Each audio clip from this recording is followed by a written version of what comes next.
2 on LBC. Well, Ursula von der Leyen, the head of the European Commission, she has been making a speech in Brussels today, or was it Strasbourg, one or the other, and she says sanctions against Russia are here to stay.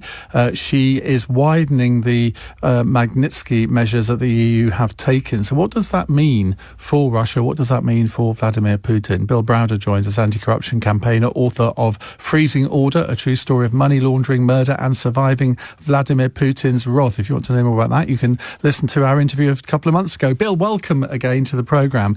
How significant are Ursula von der Leyen's words today, and what do they imply?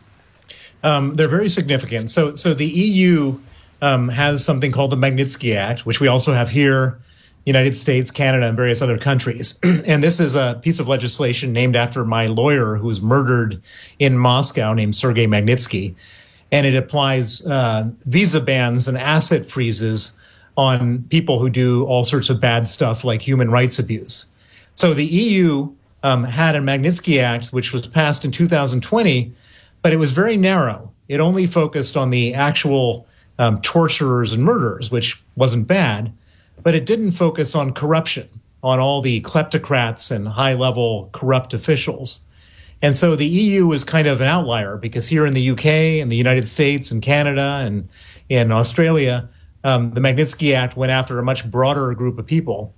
And so what happened today is that Ursula von der Leyen, as part of her speech, said the EU would bring their Magnitsky Act into conformity with the rest of the world. And the reason why it's significant is because there's just an absolute ton of dirty money from Russia in the EU.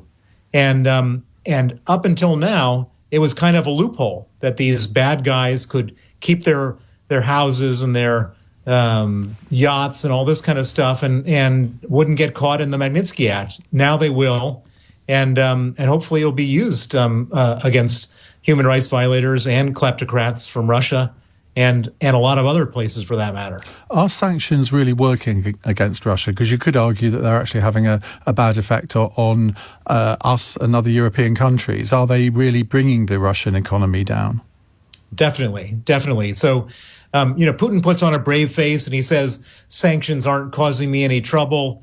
They're causing him no end of trouble, and in all sorts of different ways. So to start out with, we've frozen $350 billion of central bank reserves. That's money that he could have used and would have used for his war. We've also started sanctioning oligarchs all around the world. And the oligarchs are holding money for Vladimir Putin. And so he basically doesn't have access to all that offshore cash. And perhaps most importantly, Putin was so upset about these sanctions that he sanctioned himself by cutting off the supply of gas to Europe. Now, we're all watching this and saying, oh, my God, gas prices are going up. And that's true. And that's horrible. And we're all paying the price. But that's the main source of money for Vladimir Putin. If he doesn't sell his gas, he doesn't get the money. If he doesn't get the money, he can't afford this war. And he basically said in very clear terms that if the sanctions aren't lifted, he's not going to sell any more gas.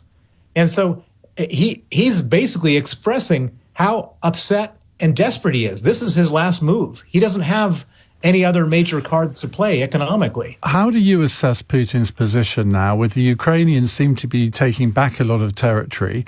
There are even one or two elected politicians in Russia speaking out against him now, which I haven't seen before. Is his position becoming a little bit weaker, or do you think he's so powerful that he will inevitably survive whatever? Well, so the main thing that's really important about this breakthrough from Ukraine is that it gives the Ukrainians a huge morale boost. Their country has been invaded, their women raped, their children murdered with bombs, and this gives them a morale boost to keep on fighting. It gives us a morale boost to keep on providing the Ukrainians with weapons and aid, and it's a total black eye for Putin. Now, is it going to stop him from doing what he's doing? No. But I would argue that if at some point in the future, Ukraine can successfully eject Russia entirely from their territory, that would be the end of Putin. the Russians can tolerate all sorts of things. They can tolerate lower standard of living. They can tolerate all terrible human rights abuses that they're committing abroad, but they can't tolerate a loser. They can't tolerate a weak president. And if Putin were seen to be weak, and he's not seen to be weak just yet, but if he were seen to be weak, they would take him out. That's the one way that there would be an overthrow of the Putin regime. Fascinating stuff, Bill Browder. Thank you very much indeed.